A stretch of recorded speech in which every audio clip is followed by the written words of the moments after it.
On developing mental toughness, this is what my experience has taught me over the past 40 years. Simply this: decide if it's mental toughness that your wrestler or athlete is lacking or emotional toughness. It's probably lacking emotional toughness. So let's just define both. Mental toughness, I would agree, is being able to mentally push yourself past physical barriers. So if you're running a lot of sprints and your opponent wants to start cracking mentally and they start throwing a fit, and there's a little emotional toughness aspect into that too. But for the most part, they're wearing down mentally. And your body gives that way before your mind does. We all know that. That's the reason some kids can pull weight and some can't. But they could, right? They could have made the weight, but they just cracked and said, I quit, I give up.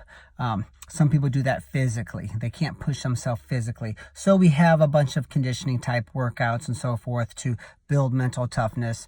And, I certainly am not against that. I think it's a good thing. But I think that 99% of the time it's emotional toughness. So an emotional toughness is simply this.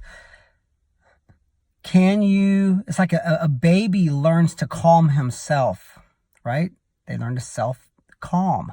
Well, if you've got a big match coming up and you have some anxiety, can you calm yourself down or not? Right?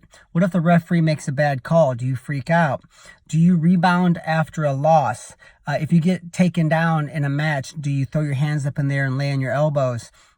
Even high school kids sometimes do this. Generally, it's the middle school and youth kids because of the maturity aspect, right? Another another age group, or I guess category of kids who lack emotional toughness sometimes is the newer kids. It's tough to go on the match when you know you're going to lose, right? And let's be honest, if you're a third-year wrestler and you're wrestling someone, and you're in high school, and you're wrestling someone with 12 years of experience who's ranked number 3 in the nation, and you never qualified for state, you kind of know that your back's against the wall, and that's okay, right? So we like to have a perspective game that we play, which is simply set a goal that you can attain. Your goal may not be to win.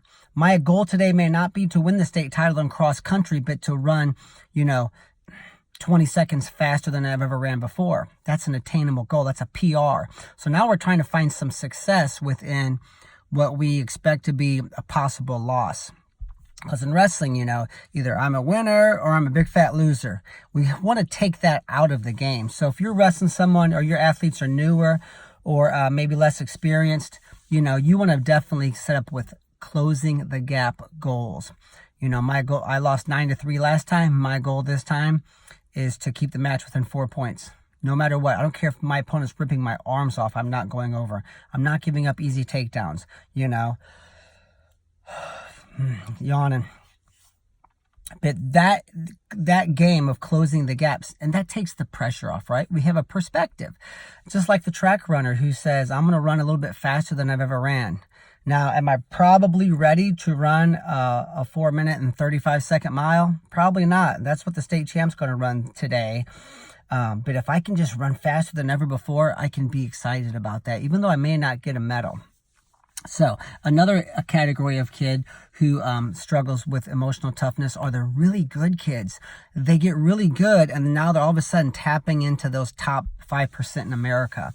Sometimes those kids lock up because those big tournaments they go to, there's so many close matches that they're going to have.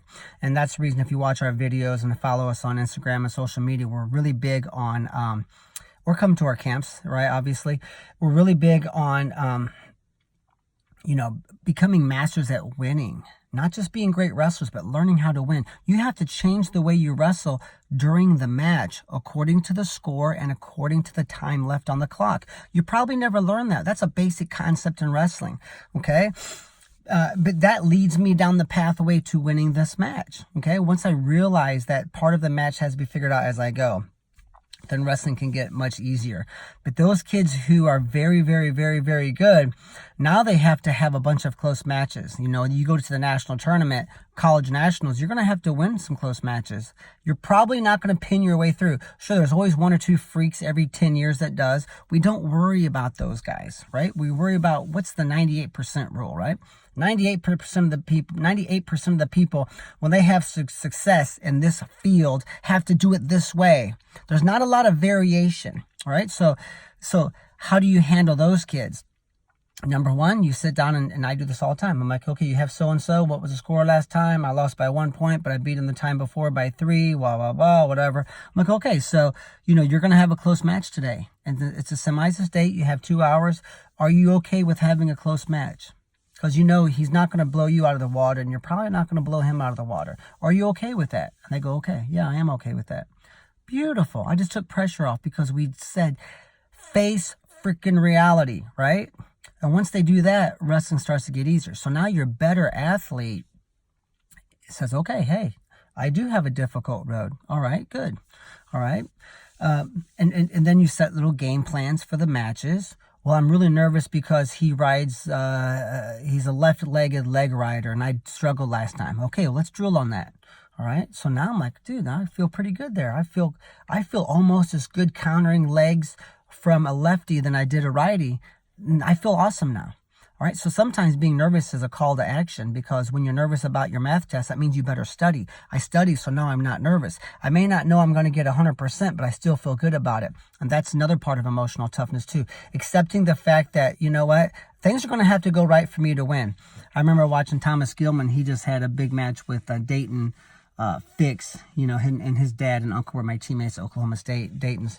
And he was like, hey, dude, we're going to see how good his freestyle skills are. He's younger than me. He's tough.